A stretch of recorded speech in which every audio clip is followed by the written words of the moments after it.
Morning dear students, welcome to online classes. आज के इस वीडियो में हम लोग क्लास 12 के मैथमेटिक्स का थर्ड चैप्टर जो है मैट्रिक्स के 14th नंबर, क्योंकि 13 तो कल हो चुका था, कल टाइम ज्यादा लग गया था, इसलिए आज हम लोग का 14th नंबर को जो है ये वीडियो गलती से यहाँ पे 13th ही रहा है। ठीक है, प्रश्नावली 3.2 का हम लोग जो प्रश्न 18 तक कंप्लीट कर चुके थे, आज हम लोग 19, 20, 21 और 22 चार क्वेश्चनों को देखेंगे। अगर आपने पिछला वीडियो नहीं देखा है तो आप उस वीडियो को जरूर देखिए, आपको अच्छा लगे तो उसे लाइक करें, अधिक से अधिक शेयर करें। यदि आप हमारे चैनल पे नए हैं और अभी तक इसको सब्सक्राइब नहीं किए हैं तो प्लीज इसे सब्सक्राइब कर लें, साथ में बेल आइकन को भी दबा दें जिससे मेरे द्वारा दिए गए वीडियो सबसे पहले आप तक पहुंच सके। तो चलिए शुरू करते हैं। जो हमने 18 तो कल में कंप्लीट कर लिए, तो बहुत ज्यादा भारी लंबा वीडियो हो चुका था 18।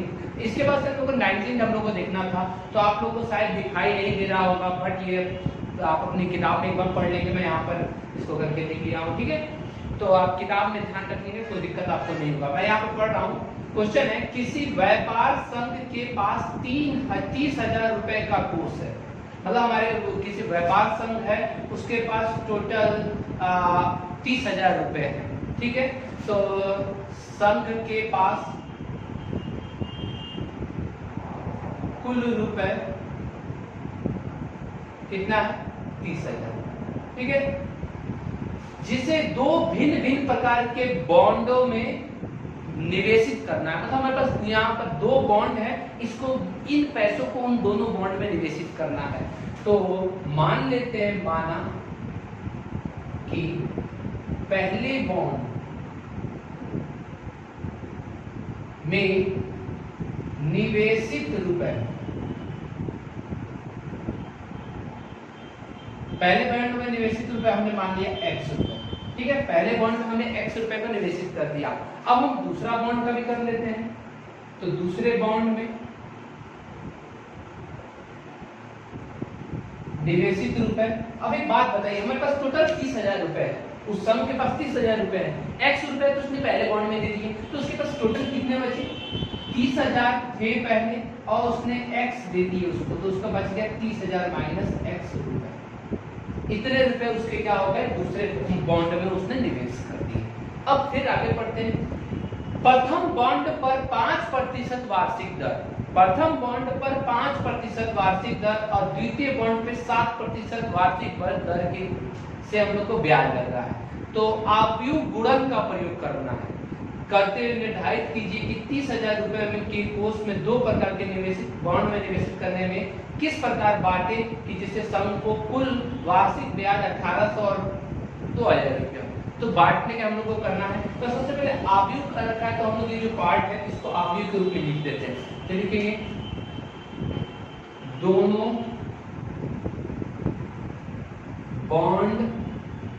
बॉन्डों में निवेशित, मैं पूरा हिंदी लिख रहा हूं, आप लोग भी पूरा हिंदी लिख के ही करिए। निवेशित रुपए को आव्यूह रूप में लिखने पर, आव्यूह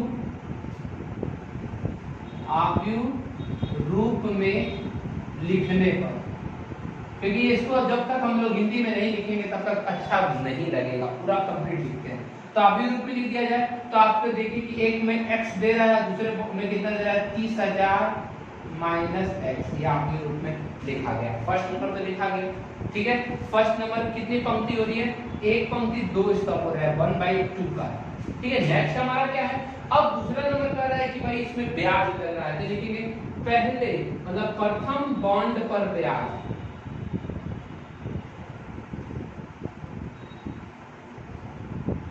ब्याज की दर ना लगा है, ब्याज की दर भाई कितना प्रतिशत है? प्रथम पर 5% है, किताब में देखते रहिएगा 5% वार्षिक है, और दूसरे बॉन्ड पर ब्याज की दर 7% वार्षिक है। अच्छा एक बात बताइए, प्रतिशत का मतलब तो आप लोग सभी जानते हैं, प्रतिशत का मतलब होता है बट्टा में 100, मतलब 5/100, और ये हो गया 7/100 वार्षिक। ठीक है, प्रतिशत का मतलब आप जानते हैं, परसेंटेज को चेंज करना हो तो बट्टा में 100 कर देते हैं। ये हो गया। अब फिर इस चीज को आव्यूह रूप में लिखने पर, आव्यूह रूप में लिखने पर चलिए भाई लिख लिया जाए आप। अब यहाँ पे हम देखें तो ये जो दो हमारा दर है, अगर हम लोग इन दोनों को गुणन कर निर्धारित करना है तो यहाँ पर 1/2 है, 1 2 है ना, 1 पंक्ति 2 स्तंभ, तो आगे जो हमारा अवयव बनेगा वह कैसा बनना चाहिए, 2 पंक्ति बननी चाहिए। अर्थात हम इसको अवयव रूप में लिखेंगे किस प्रकार से, तो दर बराबर अवयव रूप में एक बार 5/100 ऊपर लिख देंगे पहली पंक्ति और एक बार 7/100 दूसरी पंक्ति, क्योंकि हम लोग को गुणा करना है। गुणा का नियम सबको पता होना चाहिए, स्तंभ की संख्या पंक्ति की संख्या के बराबर होती है, इस वजह से हमको ऐसे करके करना होगा। अब हमको क्या करना है, उसके बाद देखिए दे रखा है कि किस प्रकार बांटे कि सम को कुल ब्याज, दो प्रश्न इसमें, एक 1800 और एक 2000, तो यहाँ तक इसको छोड़ दीजिए। अब फर्स्ट प्रश्न नंबर 1 लिखिए, ए नीचे जगह तो होगा ही है ना, बहुत सारा जगह। तो प्रश्न ए में कह रहा है 1800 रुपये ब्याज, वार्षिक ब्याज कितना प्राप्त हो, 1800 रुपये। एक बात बताइए, ये है निर्देशित रुपए जो है वो हो गया मूलधन, ये हो गया दर, और समय जो है वो सारा वार्षिक ब्याज मतलब 1 वर्ष का ब्याज का है। जब 1 वर्ष का ब्याज, तो आपने साधारण ब्याज का फॉर्मूला पढ़ा होगा, साधारण ब्याज बराबर क्या होता है, छठी सातवीं क्लास में पढ़ा होगा, क्या पढ़ा था, मूलधन गुणे दर गुणे समय और बट्टा में 100, बट्टा में 100। मूलधन हो गया हमारा ये, दर हो गया ये, इसमें प्रतिशत था तो प्रतिशत को हमने बट्टा में 100 कर दिया, मतलब ये वाला 100 यहाँ हमने पहले से लिख दिया, तो इसकी भी जरूरत नहीं है पड़ेगी। और समय हमारे पास कितना वर्ष है, तो सब 1 वर्ष है, तो समय को अगर हम 1 रख दें यहाँ पर 1, तो इसकी भी जरूरत नहीं पड़ेगी। अर्थात हमारा फॉर्मूला क्या बनेगा, साधारण ब्याज बराबर मूलधन गुणे दर, तो लिखेंगे इसलिए साधारण ब्याज, कौन सा, वार्षिक साधारण ब्याज, ठीक है, बराबर क्या होता है भाई, मूलधन क्या है हमारे पास, x 30,000 माइनस x, और दर क्या है हमारे पास 5/100 और 7/100। 100 कहां से आया, मैंने बोला ये परसेंटेज वाला, ये जो बट्टा में होता है यहाँ पर, इसको मैंने पहले अंदर रख दिया है। अब वार्षिक ब्याज कितना है, 1800 बराबर, इसको गुणा करते हैं हम, चलिए गुणा करिए।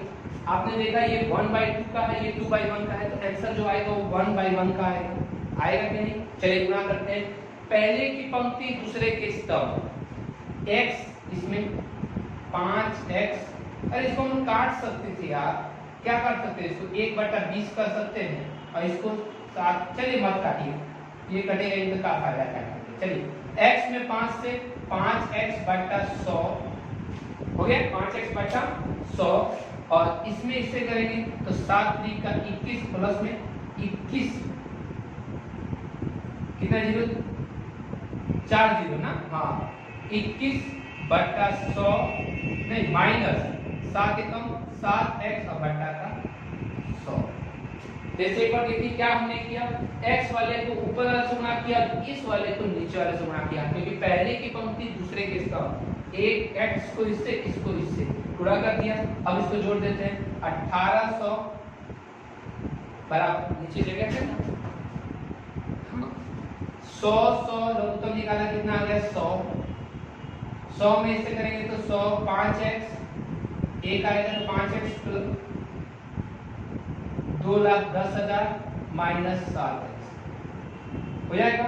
5 में से 7 घटा देंगे, कितना आया, पहले क्रॉस मल्टीप्लाई करते हैं, 100 इधर आ गया तो 18 पर 4 जीरो हो गया, बराबर 5 में से 7 गया माइनस का 2x प्लस 21 पर 4 दो जीरो, ठीक है, 2x प्लस माइनस का इधर क्या जाएगा प्लस, बराबर 21 पर 4 जीरो माइनस 18 पर 4 जीरो, ये 18 को उधर भेज दिया गया, 2x बराबर 21 में से 18 गया 3 पर 4 जीरो, x बराबर बट्टा 2 बराबर x बराबर कितना हो गया 15,000। जब x बराबर 15,000 हो गया, यहाँ x बराबर 15,000 हो गया, तो ये वाला मान हम निकाल लेंगे। अतः प्रथम बांड में रुपए। दिखाई दे रहा है ना? नहीं दिखाई दे रहा है तो मैं साइड में और कहीं लिख देता हूँ। यहाँ पे आता मैं आपको एक चीज लिखना होगा, कहाँ लिखूँ मैं? ये तो आपका वहां तक हो गया, चलिए मैं यहीं पे लिख देता हूँ थोड़ा सा और। अतः प्रथम बॉन्ड में क्या ज्ञात करना है आपको? निवेश रुपए ज्ञात करने में कि 30,000 में से कितना निवेश करें, किस प्रकार का है। तो प्रथम बॉन्ड में 15,000 रुपये,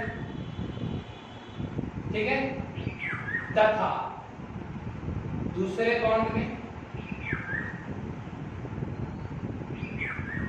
देखिए पहले में 15,000 रुपए, तो दूसरे में कितना हो जाएगा? 30,000 में से 15,000 गया तो टोटल 15,000 बचे। दूसरे बॉन्ड में 15,000 रुपए निवेशित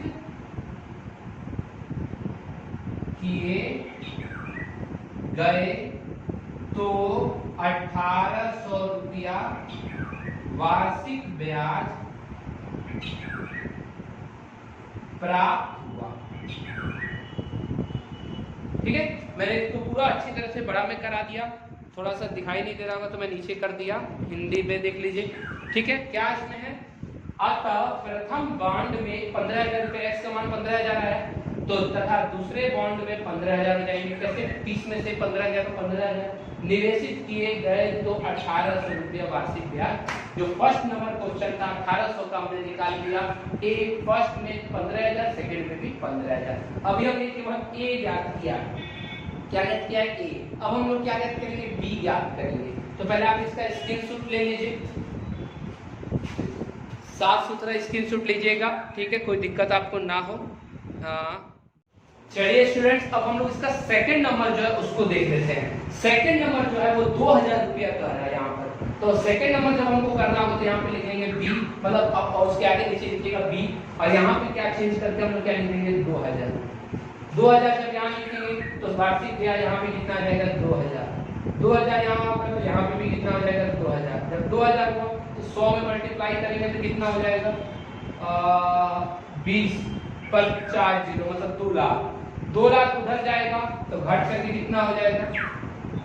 घट करके कितना हो गया? 2 लाख उधर जाएगा तो कितना हो जाएगा? 10,000 रुपये हो जाएगा। 10,000 के जब 2 से भाग देंगे तो कितना हो जाएगा? 5,000 रुपया। मतलब x का मान कितना आ जाएगा? सेकंड वाले में x का मान 5,000 हो जाएगा। और अतः हिंदी में इसमें भी अतः लिखना होगा। अतः प्रथम बॉन्ड में कितना? 5,000 रुपया, और दूसरे बॉन्ड में कितना हो जाएगा?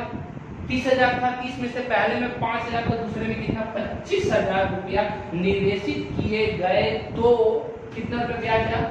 2,000। तो 2,000 रुपया वार्षिक ब्याज प्राप्त हुआ। यह हमारा इसका बी नंबर भी हो गया।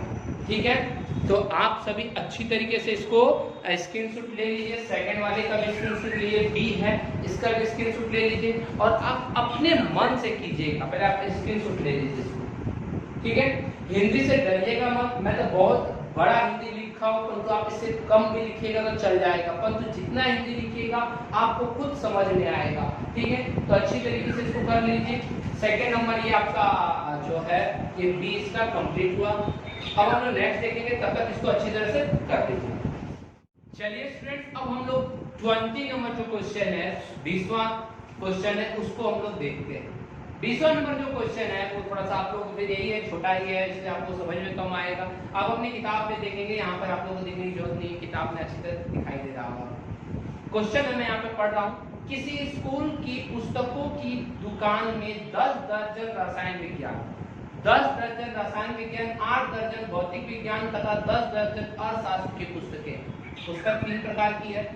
इन पुस्तकों का विक्रय मूल्य क्रमशः 80, 60 और 40 रुपया एक पुस्तक का है। ये दर्जन में है, और ये देखो एक पुस्तक का मूल्य दे रखा है। बच्चे यही गड़बड़ा जाते हैं। आप बीजगणित का प्रयोग कीजिए और सभी पुस्तकों को बेचने से दुकान को कितनी धनराशि प्राप्त होगी। बीजगणित आव्यूह का प्रयोग करना है हम लोग को, और हम लोग को कुल धनराशि प्राप्त करनी है। तो जल्दी हम लोग जो दे रखा है हम लोग कर लेते हैं। ठीक है, तो रसायन विज्ञान की पुस्तक, रसायन विज्ञान की पुस्तक की संख्या, चलिए बोलिए कितना है? 10 दर्जन। 10 दर्जन मतलब कितना हो जाएगा, 10 में 12 से गुणा करेंगे 120 पुस्तक।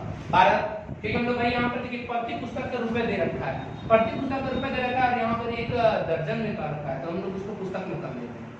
ठीक है, नेक्स्ट है हमारा क्या, भौतिक विज्ञान।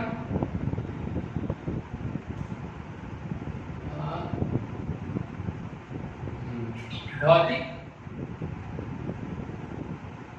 विज्ञान, चलिए इसका देख लेते हैं हम लोग कितना दर्जन है, 8 दर्जन, तो अर्थात कितना हो गया, 12 8 96 पुस्तक।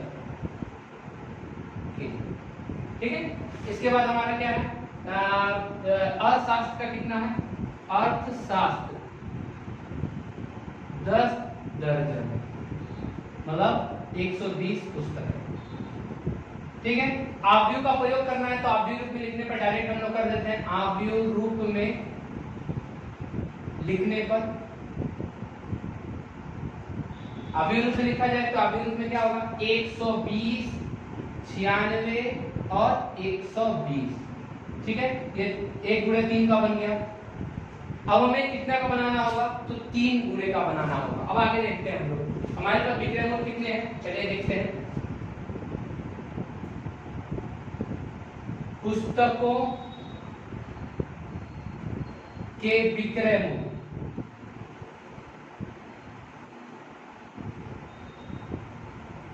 प्रति पुस्तक के विक्रय मूल्य को किस रूप में लिखने पर, आव्यूह रूप में डायरेक्ट लिख रहे हैं, यहाँ पर लिखने पर चलिए लिखा जाए 80 60 40, 3 गुणे 1 का बनाना होगा हमें, तो 80 60 और 40, ये हो गया 3 गुणे 1 का। अब आप आराम से मल्टीप्लाई कर सकते हैं, किसका क्या करना है, कुल धन राशि, तो लिखेंगे कुल धन राशि, कुल धन राशि। चलिए भाई कितना कुल धन राशि हो जाएगा, तो पुस्तक की संख्या, हिंदी लिख सकते हैं पुस्तक की संख्या और गुणे पुस्तक का मूल्य, पुस्तक की संख्या गुणे पुस्तक का मूल्य। अब इसको आप गुणा कर देंगे, गुणा करने पे जितना भी आंसर आएगा आपका ये हो जाएगा। ठीक है, इतना रुपए में आप करके इसको लिख लेंगे, तो आपका ये 20वां नंबर क्वेश्चन हो गया। आप खुद से इसको गुणा करेंगे। ठीक है, स्क्रीनशॉट इसका लेना तो आप स्क्रीनशॉट ले सकते हैं।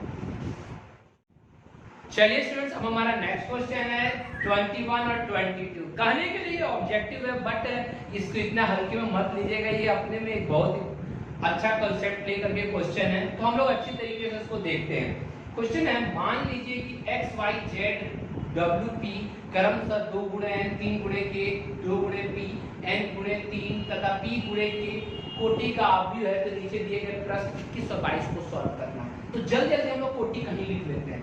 x की कोटि 2/n है ना, y 3 cross k, z 2 cross p, w n cross 3 and p cross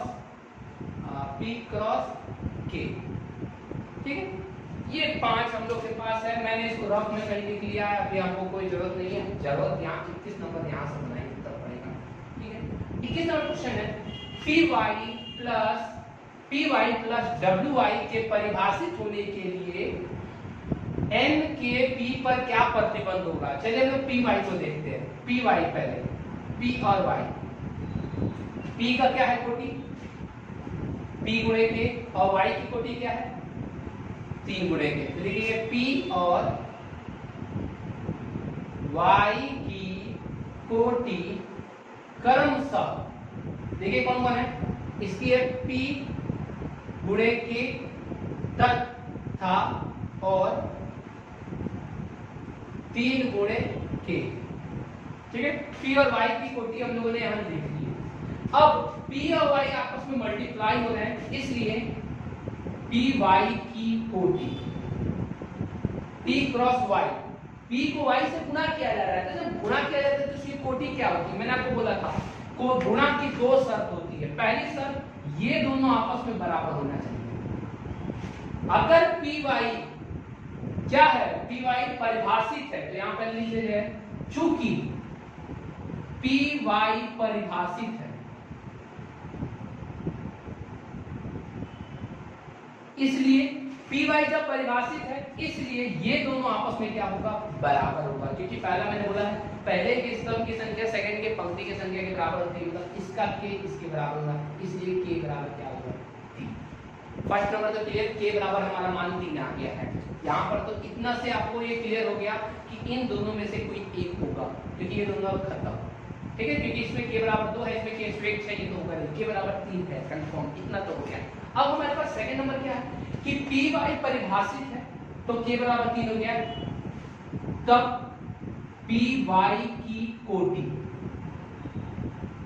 कितने रहेगी, पी वाई की कोटि मैंने आपको बोला है कोटि ज्ञात करना हो तो ये दोनों बराबर होते हैं, और आगे वाला इसका पीछे वाला मींस फर्स्ट के पंक्ति की संख्या सेकंड के स्तंभ की संख्या दोनों को हम लिख देते हैं, तो p क्रॉस क्या हो जाएगा, k। पी वाई की कोटि क्या आ जाएगा, p क्रॉस k।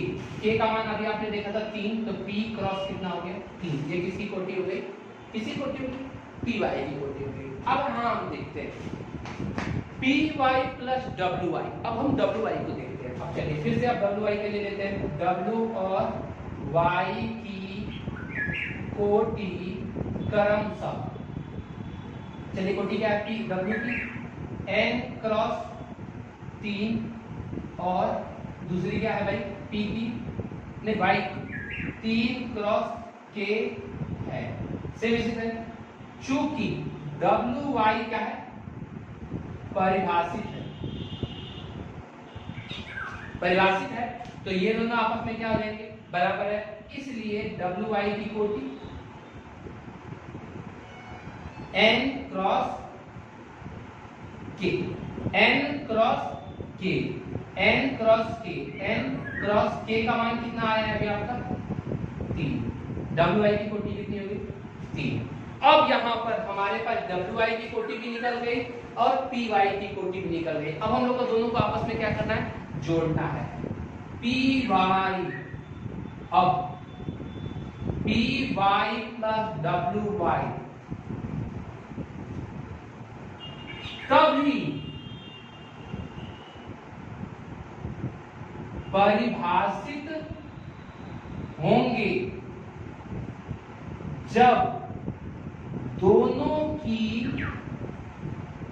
कोटि क्या होगी, समान होगी। अब बोलिए क्यों, तो मैंने आपको बोला था कि जब अवयव का योग किया जाता है तो योग का आपको मैंने रूल लिखवाया था कि तभी दोनों जुड़ेगा जब दोनों की कोटि आपस में क्या होगी, समान होगी, दोनों समान कोटि के होंगे, अर्थात इसकी कोटि के क्या होगी, समान होगी। इसलिए पी वाई की कोटि बराबर डब्ल्यू वाई की कोटि।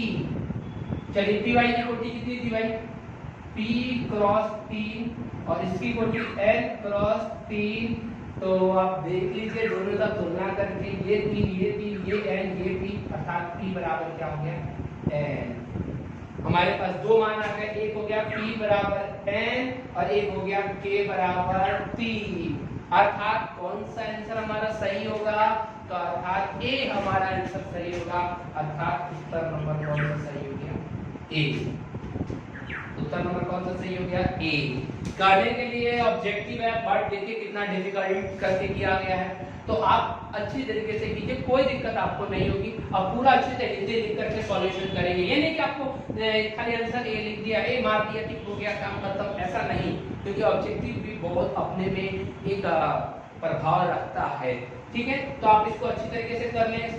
चलिए स्टूडेंट्स, अब हमारा जो क्वेश्चन है, सबसे लास्ट क्वेश्चन है, इस 3.2 पर्सनालिटी का सबसे लास्ट 22 नंबर क्वेश्चन है, इसको हम लोग देखते हैं, ये भी ऑब्जेक्टिव है। इस क्वेश्चन में हम लोग को देखना है यदि n बराबर p, मतलब हमारे पास दे रखा है n बराबर क्या है, p है, तो 7x - 5z की कोटि ज्ञात करनी है। तो 7x की कोटि और -5z की कोटि ज्ञात करनी है।